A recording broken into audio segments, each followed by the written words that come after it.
June 18th marked the final class for Sagamok's Tikanagan program. The program provided participants with the opportunity to construct a traditional Anishnawbek baby carrier using modern materials, machines, and supervision. Cultural resource worker Leroy Bennett has overseen this program for 3 years, and each year learned something new. So here, June 27th, I'm speaking with Leroy Bennett, cultural resource worker of Sagamok and Anishnawbek. I just want to catch up with you on the Tikanagan program. What was the big goal you had in mind for this year?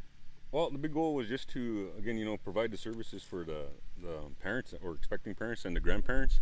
It's actually grown from the original day we started. It was just only to be for parents, but now the grandparents are getting involved. There's aunties getting involved and uncles getting involved. So, it's grown from the original thought to now.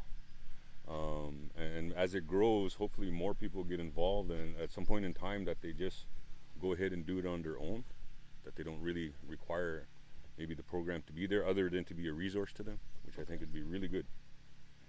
So then we know that the culture is slowly coming back, albeit for the children, this will give them something to talk about 20 years from now. This will give the parent something to talk 20 years from now. So in a sense, we're creating that living history. That's basically what it's all about. And what was any lessons you picked up from the previous years or able to apply this time?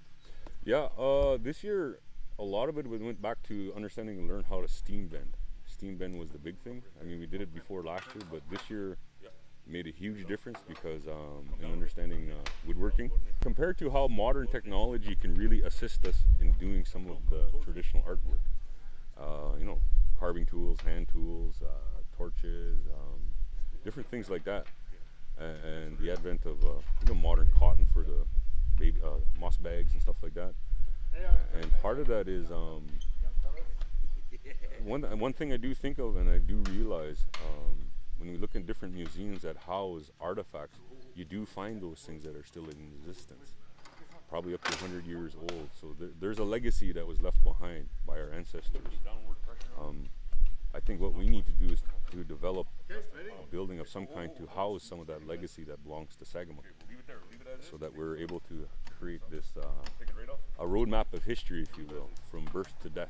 Jeff Agoni for the Tikanagan program. I just wanted to ask you, why did you decide to make a Tikanagan? For my stepdaughter. She's having a baby, so I thought I'd surprise her with her mother. All right, and how did you find the whole project?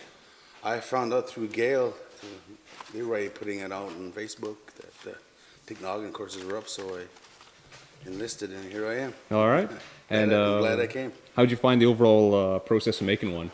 Oh, it was great.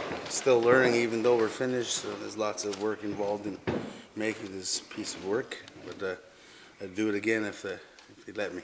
All right, cool. Thanks, Jeff. All right, no problem. Conclusion of this year's program, 4 Tikanagans were constructed and put on display during Sagamok's Treaty Day celebration.